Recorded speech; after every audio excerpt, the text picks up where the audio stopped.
দীর্ঘ 10 মাস পর আওয়ামী লীগের সাবেক মন্ত্রী ও আইন বিষয়ক সম্পাদক সমর রেজাউল করিমকে লন্ডনে প্রকাশ্যে দেখা গেছে।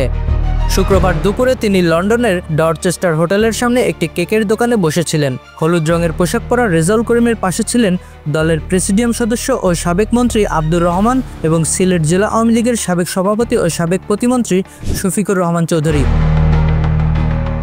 বিভিন্ন সূত্রে জানা যায়, প্রধান উপদেষ্টা অধ্যাপক মোহাম্মদ ইউনূসের লন্ডন সফরে আওয়ামী লীগের নেতাকর্মীরা যে বিক্ষোভ কর্মসূচি করেছেন তাতে অংশ নিতে সমর রেজাউল করিম সেখানে অবস্থান করেছিলেন।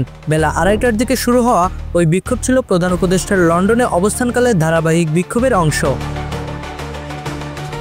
ছাত্র জনতার গণ অভ্যুত্থানের মুখে গত বছর 5 আগস্ট আওয়ামী লীগ সরকারের পতন হলে সাবেক মন্ত্রী রেজাউল করিম আত্মগোপনে চলে যান।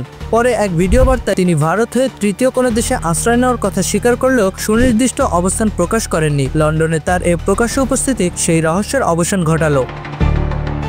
সমর রেজাউল করিম ছাড়াও সম্প্রতি লন্ডনে প্রকাশ্যে দেখা গেছে আওয়ামী লীগের একাধিক সাবেক মন্ত্রী ও নেতাকে। তাদের মধ্যে রয়েছেন প্রেসিডিয়াম সদস্য ও সাবেক মন্ত্রী আব্দুর রহমান, যুগ্ম সাধারণ সম্পাদক ও সাবেক পররাষ্ট্রমন্ত্রী হাসান মাহমুদ, সাংগঠনিক সম্পাদক ও সাবেক প্রতিমন্ত্রী খালিদ মাহমুদ চৌধুরী, সিলেট জেলা আওয়ামী লীগের সভাপতি ও সাবেক প্রতিমন্ত্রী শফিকুর রহমান চৌধুরী, সিলেট সিটি কর্পোরেশনের সাবেক মেয়র আনোয়ারুজ্জামান চৌধুরী এবং সিলেট 3 আসনের সাবেক সংসদ সদস্য হাবিবুর রহমান।